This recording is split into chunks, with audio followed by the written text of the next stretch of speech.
Live from downtown Detroit, home of WDIV and Click on Detroit, Local 4 News at 11 starts now. Welcome to Friday Night Motown. I'm meteorologist Andrew Humphrey. We saw clouds overhead, Storm Tracker 4 showing some sprinkles and light rain moving away. Any more rain, any more snow over the next 7 days. We'll talk about that in your full 7-day forecast in minutes. All right, Andrew, it may be a make or break moment for local small businesses. Why they say shopping small is more important than ever this year. Nick. One of Metro Detroit's priests suddenly passes away in his sleep. You hear from parishioners, the school, and the archdiocese. And if they're thinking COVID-19 might be to blame. And we will start with those numbers tonight. The coronavirus, just staggering numbers again, and a proposed stimulus for families and businesses in Michigan. Governor Whitmer is asking the Republican-led legislature to pass a $100 million package. In a letter to legislative leaders, the governor says the money would go directly to Michiganders. She's also asking them to pass a permanent extension of unemployment benefits.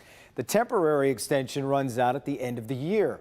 Today, Michigan reported a two-day total of more than 17,000 new coronavirus cases, and we've lost another 172 lives. 108 of those were identified in a review of records. Tomorrow is Small Business Saturday, and the stakes are higher than ever for local businesses in this pandemic.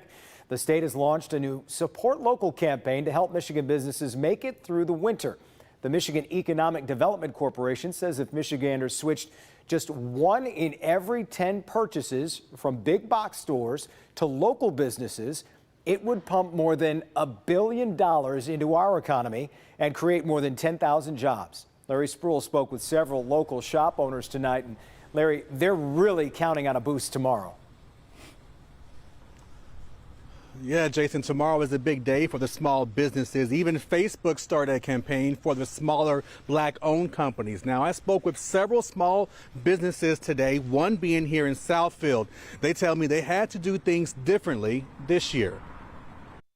It's our classic lifestyle font right there. Full zip jackets. Ron Ferguson is head of retail operations at Moneyball Sportswear here in Southfield. We're a sportswear company. We specialize in custom-made uniforms, all sports, basketball, football, softball, but we also have our own brand of clothing as well. He's gearing up for Small Business Saturday, but he knows this year things will be different. Obviously, you know, with Corona going down, that kind of slowed down some traffic. Although slower inside the store, Ferguson tells me things picked up online. It's pushed more people to online traffic. So, I mean, sales online are higher than normal. More than 40% of Black small businesses shut down this year due to COVID-19.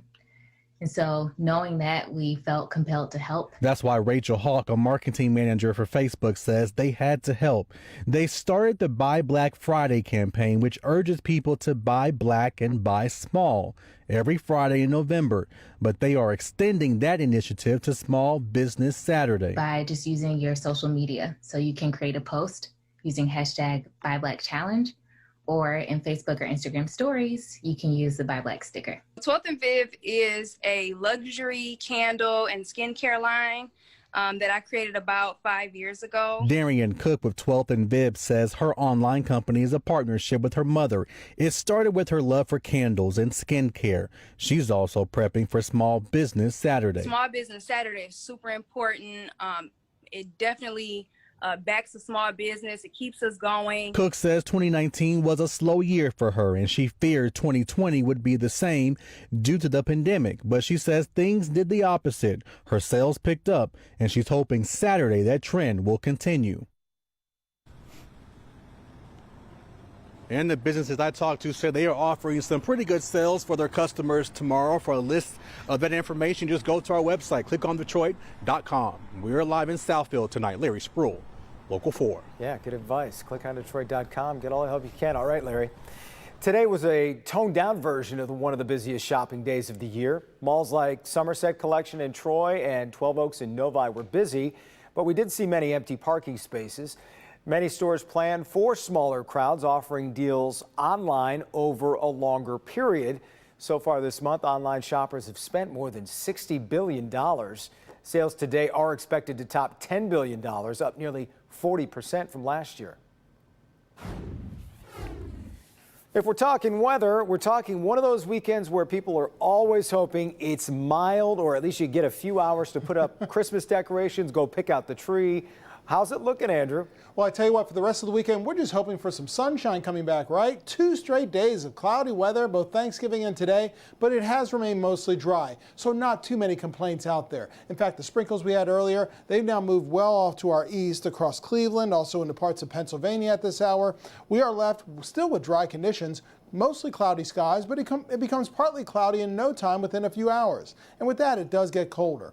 I mean, we've got cloudier skies over Detroit, so that quilt of clouds keeping temperatures right above 40 degrees. Where it's a little bit clearer out toward Lansing, also in Howell, you've got temperatures in the low 30s. And those will be low temperatures later on tonight.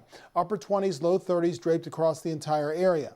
41 degrees with mostly cloudy skies over at the airport. And later on this evening, and when you join me tomorrow morning on Local 4 News Today, we'll be down to about the freezing mark or just a little bit more or below.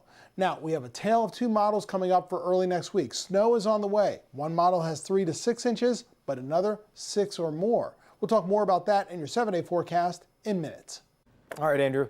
An icon in the Catholic Church in Metro Detroit passed away suddenly last night. Father Michael Cooney had been having health problems and just contracted the coronavirus.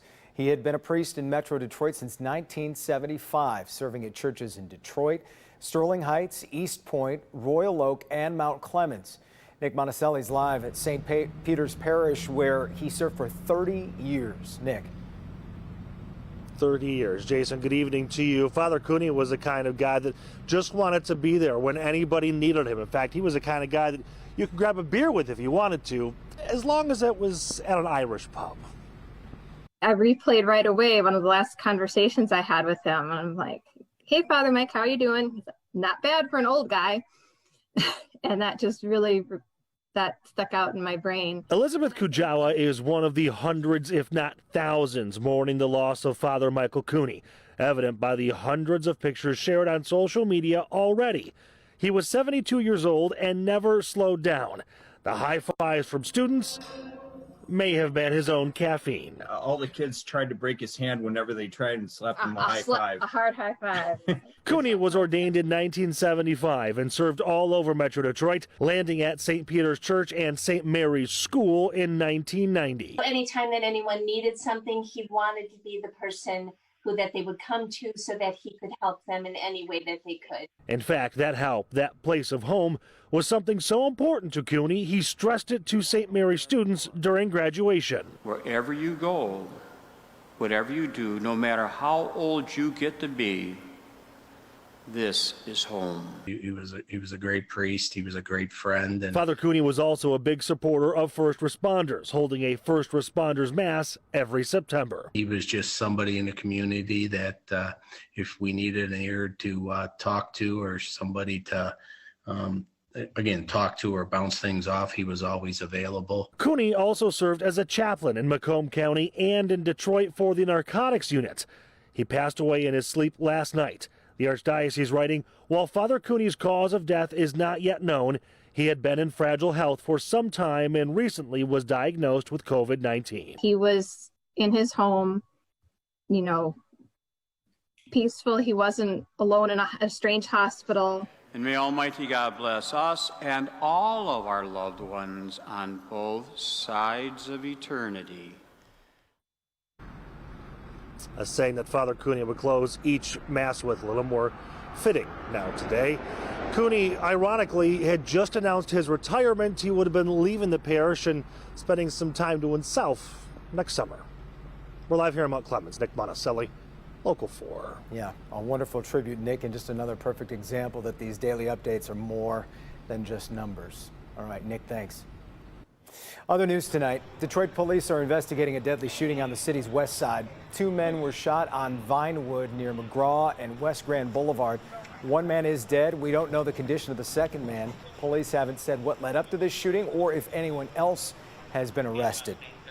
A Delta passenger fell 6 stories to his death at Metro Airport today. Investigators say this happened in the atrium of the Westin Hotel inside the airport.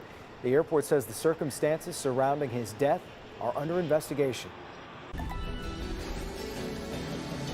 Two supporters of President Trump are suing Michigan, trying to overturn the election results here. They want the state Supreme Court to ignore the results and have the Republican-led legislature choose members of the Electoral College. They're also asking for an audit to investigate fraud, though most of the claims in that suit have already been either thrown out of court or debunked. In Pennsylvania today, a federal appeals court rejected the president's latest effort to challenge the results there, saying his campaign offered no evidence of fraud. President-elect Joe Biden is set to get his first presidential briefing on Monday. Still to come on a Friday night, it's our annual holiday tradition with a twist. This year's Rod the Builder wasn't always smooth. You want to know how it's going? Take a look at my eggs. I put them down on the stove after they were hot. That's the Rod Maloney we know and love right there. He goes head-to-head with our Steve Garagiola in an Italian cook-off, the best and the worst from this food fight coming up. Also, she was driving down the freeway when the unexpected happened. A pole came flying right through her windshield. Why, she credits her sunglasses with preventing her from getting seriously hurt. And it's a battle over Big Boy. Why the restaurant chain is threatening to sue a Michigan franchise over its handling of the pandemic. And we're right back.